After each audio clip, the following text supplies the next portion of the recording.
One of my favorite things about my job is that I get to study, I get to read, I get to learn, and I get to travel.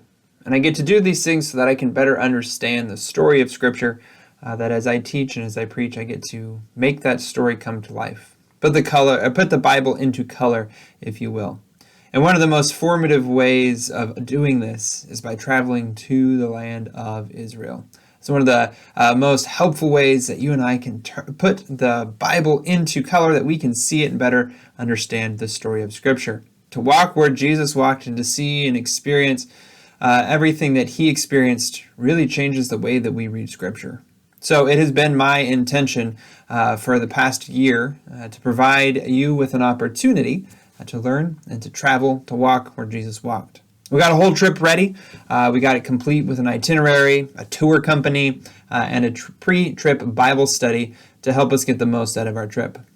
Unfortunately, Hamas had other ideas, and a war between Israel and Hamas erupted suddenly and violently on October 7th.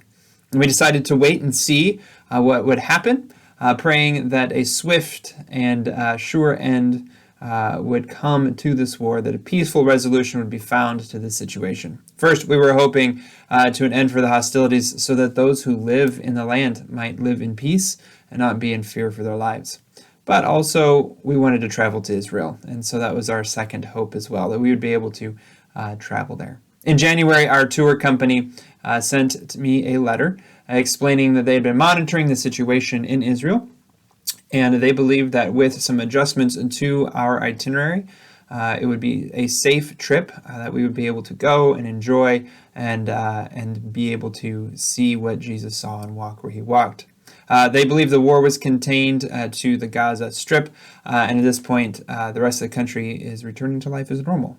And so they were going to start tours up again in the spring, and our tour was in the summer.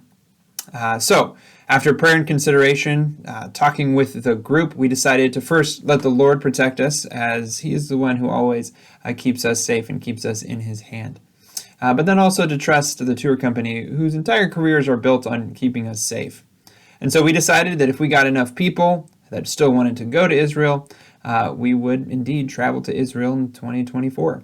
Unfortunately, we did not get quite enough travelers to commit to the trip, and so those who were committed this year asked that we postpone the trip until 2025, where we could give it another shot. It's our hope that the war in Gaza would be over by this time, and those who wish to be a part of this life-changing experience would feel comfortable enough to travel with us at that time.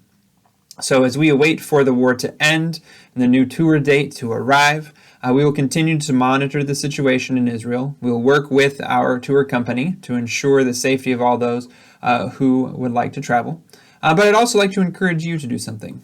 First, I'd like to encourage you to pray. Pray that the war would end, that the peace would resume, and that we could also travel there. But then I'd also like to encourage you to make use of the resources that we created this year for the trip to Israel. If you are indeed interested in going to Israel, we have a series of Bible studies, pre-Israel Bible studies, that we have filmed and put onto our website. So it's my encouragement that you would take a look at those. Those are there at your disposal. You can watch those whenever you have time. I would love to have you come and see the Bible in a whole new light. I'd love to have you come and join us as we walk where Jesus walked.